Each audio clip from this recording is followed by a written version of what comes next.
छत्तीसगढ़ में कांग्रेस पार्टी इन दिनों मनरेगा बचाओ महासंग्राम के जरिए प्रदेश सरकार को घेरने की रणनीति पर काम कर रही है। इसी क्रम में प्रदेश कांग्रेस के सह प्रभारी विजय जांगीर और पूर्व मंत्री व खरसिया विधायक उमेश पटेल बेमेतरा पहुंचे। पूर्व विधायक कार्यालय में जिला कांग्रेस अध्यक्ष आशीष छाबड़ा के नेतृत्व में कांग्रेस कार्यकर्ताओं ने दोनों नेताओं का भव्य स्वागत किया। इस दौरान मीडिया से चर्चा करते हुए उमेश पटेल ने धान खरीदी में अव्यवस्था को लेकर मुख्यमंत्री विष्णुदेव साय सरकार पर जमकर हमला बोला। कहा कि यह छत्तीसगढ़ के इतिहास में पहली बार हुआ है जब कोई सरकार किसानों का पूरा ध्यान नहीं खरीद पाई। ऐसी विफल सरकार को सत्ता में बने रहने का कोई नैतिक अधिकार नहीं है और मुख्यमंत्री को तत्काल इस्तीफा देना चाहिए। बैठक के दौरान मनरेगा को बचाने, ग्रामीण विकास को गति देने और किसानों मजदूरों के हक की लड़ाई को तेज करने का संकल्प लिया गया। कांग्रेस नेताओं ने साफ किया कि आने वाले समय में पार्टी सड़क से लेकर सदन तक सरकार के खिलाफ संघर्ष करेगी।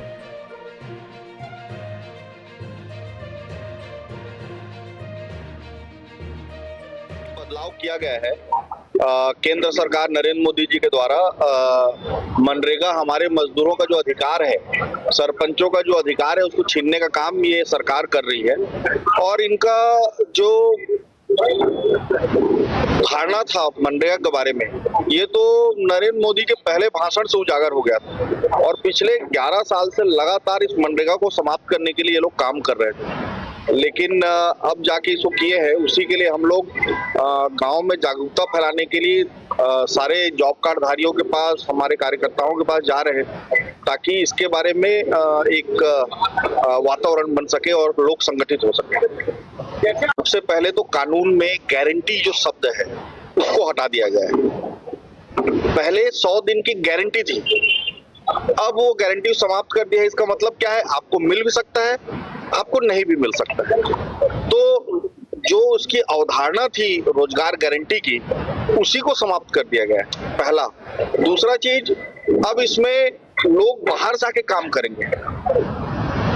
आपके गांव में क्या काम होगा ये तय करेगा कलेक्टर और दिल्ली की सरकार। तो अब मतलब बेमेतरा के गांव में क्या काम होना है ये तय करेंगे दिल्ली सरकार, और वहीं से लोग आएंगे और काम करके चले जाएंगे। तो मनरेगा मजदूर क्या करेगा? दूसरा, सिर्फ इसको दिखाने के लिए 100 दिन का 125 दिन कर दिए, जबकि इसमें अभी मेट जो हम लोग रखते थे या रोजगार सहायक थे, इनकी नौकरियों पे खतरा आ गया है। चौथी चीज, 60-40 का रेशियो कर दिया गया है। 60-40 के रेशियो में जो सरकार किसानों के धान नहीं खरीद पा रही है, जो सरकार बिजली बिल में लगातार बढ़ोतरी कर रही है, जो सरकार बुजुर्ग महिलाओं का 500 रुपए पेंशन काट रही है, उस सरकार से हम ये अपेक्षा करें कि वो 40% राशि मजदूरों के लिए लाएगी, नहीं देगी।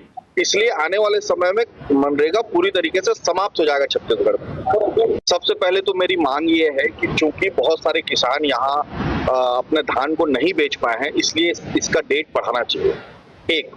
दूसरी चीज, आप अगर ध्यान दिए होंगे तो शक्ति में मेरे यहाँ खुद मैं चक्का जाम करके बैठा था। मेरे यहाँ जितने लोग टोकन के लिए बचे थे, उनको मैं बाई हैंड टोकन दिलवाया। यहाँ बेमेतरा में धरना प्रदर्शन हुआ, चक्का जाम हुआ, हाईवे जाम हुआ, तो हम लोग तो लड़ ही रहे हैं किसानों के लिए। ये जो सरकार आई है, किसानों को धोखा देकर बरगला कर कि 21 कुंटल हम खरीदेंगे और 3100 रुपए में धान खरीदेंगे, ये सरकार ना व्यवस्था कर पा रही है, ना इस सरकार को चला पा रही है।